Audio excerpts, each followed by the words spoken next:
एक दिन एक राजा ने अपने सैनिकों को सड़क के बीच में एक बड़ी चट्टान रखने के लिए कहा। चट्टान को बीच सड़क में रखवाकर राजा ने अपने सैनिकों से छुपकर उस चट्टान पर नज़र रखने के लिए कहा कि देखना उस चट्टान को रास्ते से कौन हटाता है। लोग उस जगह पर आते रहे और जाते रहे, लेकिन किसी ने भी उस चट्टान को रास्ते से नहीं हटाने की कोशिश नहीं की। उस चट्टान के पास से लोगों के गुजरने वालों में राजा के कुछ करीबी लोग और शहर के बड़े व्यापारी भी शामिल थे, और उनमें से कुछ लोग तो राजा को ही कोसने लगते कि क्या राजा इस चट्टान को भी रास्ते से नहीं हटवा सकता। लेकिन किसी ने भी उस चट्टान को रास्ते से हटाने का प्रयास नहीं किया। ऐसा काफ़ी दिनों तक चलता रहा।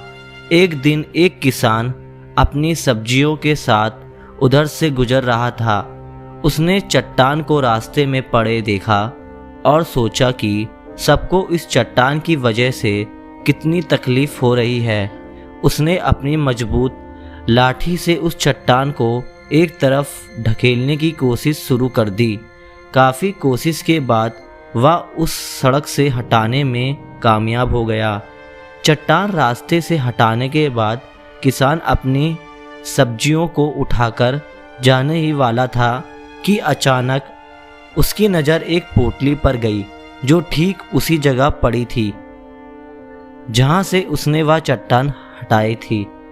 उसने उस पोटली को खोलकर देखा तो उसमें सोने की कई सिक्के थे और उन सिक्कों के साथ राजा का एक संदेश भी था, जिसमें लिखा था कि यह सोने के सिक्के उनके लिए है जो इस चट्टान को रास्ते से हटाएंगे।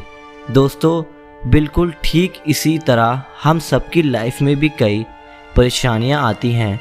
कुछ लोग उन परेशानियों से बचकर निकल जाते हैं और कुछ रास्ता बदल देते हैं, और चंद लोग ठान लेते हैं उन परेशानियों का हल निकाल लेने की, और ऐसे ही लोग मुश्किलों में छिपे अवसर खोज लेते हैं। मजबूत इरादे और नेक दिल के साथ किए गए कोशिशों के परिणाम हमेशा ही अच्छे आते हैं।